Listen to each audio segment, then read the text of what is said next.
केंद्रीय राज्य मंत्री प्रहलाद पटेल ने नरसिंहपुर विधानसभा क्षेत्र में पदयात्रा निकाली। इस पदयात्रा में बड़ी संख्या में बीजेपी के कार्यकर्ता पदाधिकारी शामिल हुए। इस दौरान उन्होंने नरसिंहपुर के नया खेड़ा से आम गांव तक करीब 8 किलोमीटर की पैदल यात्रा की। इस दौरान प्रहलाद पटेल ने विकास समेत कई मुद्दों पर बात की। प्रहलाद पटेल से बात की संवाददाता दुर्गेश कुमार ने। मध्य प्रदेश की 230 विधानसभा क्षेत्रों में से हम आज उस विधानसभा क्षेत्र में हैं जो सबसे हाई प्रोफाइल सीट बनी है। नरसिंहपुर विधानसभा क्षेत्र से केंद्रीय राज्य मंत्री प्रहलाद पटेल को प्रत्याशी बनाया गया है और आज वो जनसंपर्क नहीं बल्कि पदयात्रा निकाल रहे हैं। अमूमन हम देखें प्रत्याशी जनसंपर्क करते हैं, गली गली घूमते हैं, अलग अलग तरीके का अनोखा प्रचार, लेकिन पदयात्रा एक अलग कॉन्सेप्ट रहता है।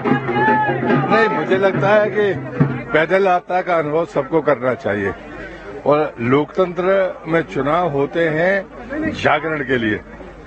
वोट को लालच के तौर पर देना या लेना, मुझे लगता है ये दोनों चीजें लोकतंत्र को कमजोर करती हैं। नीतियों के आधार पर, विचारधारा के आधार पर लोग अपना फैसला करें। नरसिंहपुर विधानसभा ही नहीं बल्कि पूरे नरसिंहपुर जिला काफी समय से बीजेपी के पास रहा है। 2018 में परिवर्तन हुआ था, लेकिन डेवलपमेंट की बात करें तो ये क्षेत्र कहाँ देखते हैं आप और कितनी जरूरत है? मुझे लगता है कि नरसिंहपुर जिले में विकास चरम पर है। यहाँ जो सबसे बड़ी चुनौती थी, जबकि जमीन अच्छी थी इसलिए सड़कें सबसे कठिन मार्ग था, वो श्रद्धेय अटल जी के समय वो सपना लोगों का पूरा हुआ। नहीं तो जो सबसे बड़ी चुनौती और कठिनाई थी वो यही थी कि अच्छी जमीन थी लेकिन सड़कें हमारे लिए बहुत दुष्कर कार्य थे, वो हमको मिला। विकास की जरूरत अभी भी है नरसिंहपुर में? मुझे स्वाभाविक है, अभी जो समय जैसे जैसे बदलेगा हम सप्लाई चेन के लिए बहुत अव्वल स्थान पर हो सकते हैं। हमारा जो अनाज है वो बहुत बेहतर तरीके का है, तिलहन हो तलहन हो। जब जमीन अच्छी है तो चीजें हमारे पास हैं, इसलिए फूड प्रोसेसिंग का क्षेत्र है, सप्लाई चेन का क्षेत्र है, हम बड़े हब हो सकते हैं कनेक्टिविटी की दृष्टि से, क्योंकि हम रोड रेल सब कुछ हमारे पास है।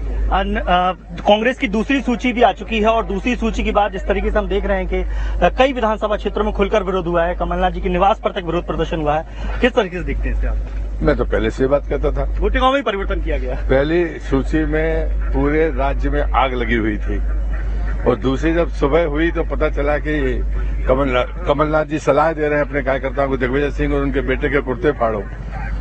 पर उन्होंने सलाह दी कि मन और मेहनत एक नहीं होगी तो ईश्वर साथ नहीं होता है। अब जब दूसरी सूची आई तो कपड़े भी फटे, पुतले भी जले और अलगाव दिखा। बिल्कुल, तो जिस तरीके से अखिलेश यादव भी लगातार इंडिया गठबंधन, चूंकि पूरे देश में एक नया गठबंधन बना था, उसके बाद उम्मीदें जा रही थी कि शायद मध्य प्रदेश में भी विधानसभा चुनाव में वो चीज देखने को मिले, लेकिन कमलनाथ और अखिलेश यादव की भी जिस तरीके से बयानबाजी हाल ही में हुई है उस पर किस तरीके से? देखिए, लोकतंत्र के लिए मैं बेहद दुर्भाग्यपूर्ण मानता हूँ जिस गिरी हुई भाषा में अखिलेश यादव ने चुरकुट जैसे शब्द का प्रयोग किया है कांग्रेस के नेताओं के लिए। फिर कांग्रेस के कमलनाथ ने कहा अखिलेश कुछ नहीं होते, ये लोकतांत्रिक भाषा नहीं है। बिल्कुल, तो ये हमारे साथ प्रहलाद पटेल जो अपने क्षेत्र में पदयात्रा कर रहे हैं और जिस तरीके से पदयात्रा के दौरान वो लगातार जनसंपर्क कर रहे हैं, ऐसे में हमसे बातचीत में उन्होंने सबसे बड़ी बात जो की इंडिया गठबंधन पर।